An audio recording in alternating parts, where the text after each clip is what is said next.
How's it going, everyone? Epithemy here, and for today's video, it was suggested by Burnt Marshmallow. He asked if I could do a video for tips for the Glock because he's been struggling with it on T side.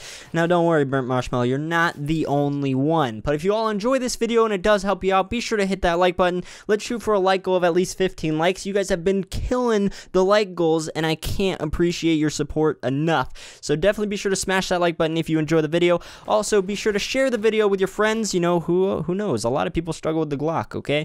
And be sure to subscribe for more of my content if you do enjoy it. So we're gonna go ahead and get right into this. And first things first, and I mean this is obvious, is to warm up with the Glock or the Usp-S before jumping into a competitive match. So personally, what I like to do is I like to warm up with, you know, an M4, an AK, and then warm up with the op a little bit. And then right before I hop into a competitive match, I always use the Glock and then the Usp-S. It just preps you really well for pistol rounds, and that's just my personal opinion to really help you guys out as far as that goes, and that's what I use as a warm-up routine. Now, the next thing is, and I'll show you a clip of this, is to wait a half a second between shots and don't spray. Even when you are running with the Glock, waiting a half a second between shots still gives the first bullet accuracy the best accuracy. Now, a lot of people tend to just run onto sights and just spray, trying to get kills. That doesn't work, and that is not going to help you out. So you definitely have to wait between shots. Even when you're standing still, wait a few seconds, or I mean half a second, sorry, between shots. That will definitely help you out, and that really gives you the maximum accuracy out of the Glock, rather than just running and gunning and spraying. That is not going to help you out, and a lot of the time you're going to lose the fight, especially against a Usp-S. Now, the next thing is positioning. Positioning is really key. This, I'll use an example. So say you're on Dust 2 on B site, you know, you guys took the site and everything like that.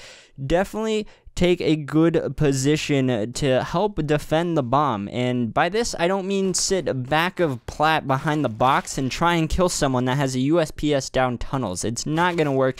Take a better positioning. Take the fights to close range, because that's where the Glock really succeeds against the Usp-S, so that's definitely a huge thing. The next thing is to know what gunfights to take, and like I said, this goes with positioning, and you want to take close gunfights, not long-range gunfights, especially against the Usp-S. Of course, you can dink someone or gush someone with the Glock and, you know, get them down a decent amount of HP from long range, but if that happens, then that happens and you won the gunfight. That's nice, but don't try to take a fight all the way from A site down long Dust 2 against a Glock, with a Glock against a Usp-S. It's not going to work for you.